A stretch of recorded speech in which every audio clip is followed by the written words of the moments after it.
I'm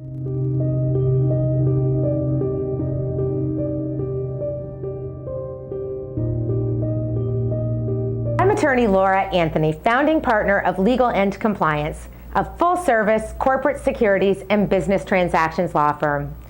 Today is the continuation in a LawCast series discussing SEC disclosure requirements, and in particular the 341-page Regulation SK concept release and request for public comment issued by the SEC on April 15, 2016.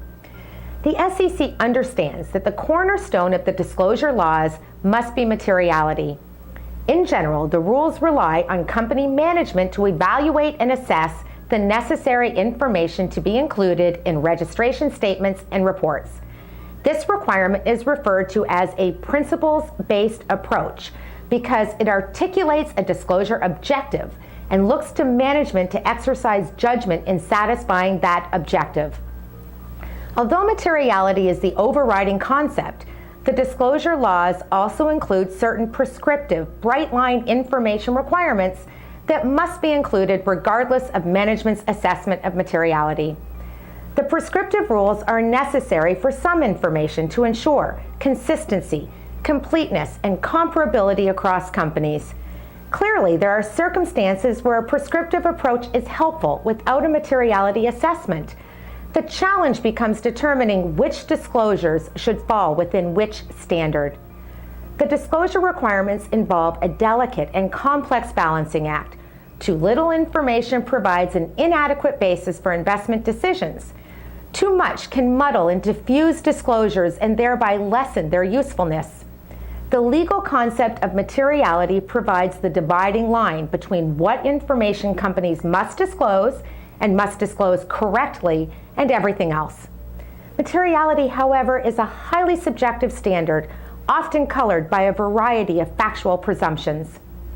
The guiding purpose of the federal securities laws is to promote transparency in the financial markets. The task of winnowing out the irrelevant, redundant, and trivial from the potentially meaningful information falls on corporate executives and their professional advisors in the creation of corporate disclosures, and on investment advisors, stock analysts, and individual investors in their interpretation. Only those misstatements and omissions that are material violate many provisions of the federal securities laws, including the bedrock provisions requiring accurate financial reporting. In 1976, the U.S. Supreme Court set the standard for a materiality evaluation, which standard remains today. In TSC Industries versus Northway, the Supreme Court held that the information should be deemed material if there exists a substantial likelihood that it would have been viewed by the reasonable investor as having significantly altered the total mix of information available to the public. Despite this standard, the concept remains fact-driven and difficult to apply.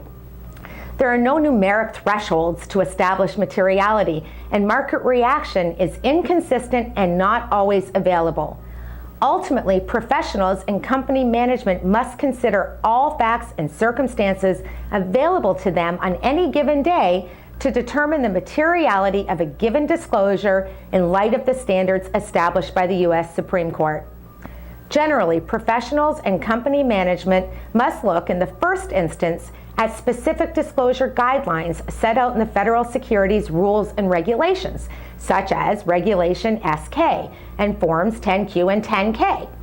Second, professionals and company management must consider all facts presently affecting the company. For instance, a specific disclosure might be highly relevant in light of current economic conditions and of little importance in a different economic climate.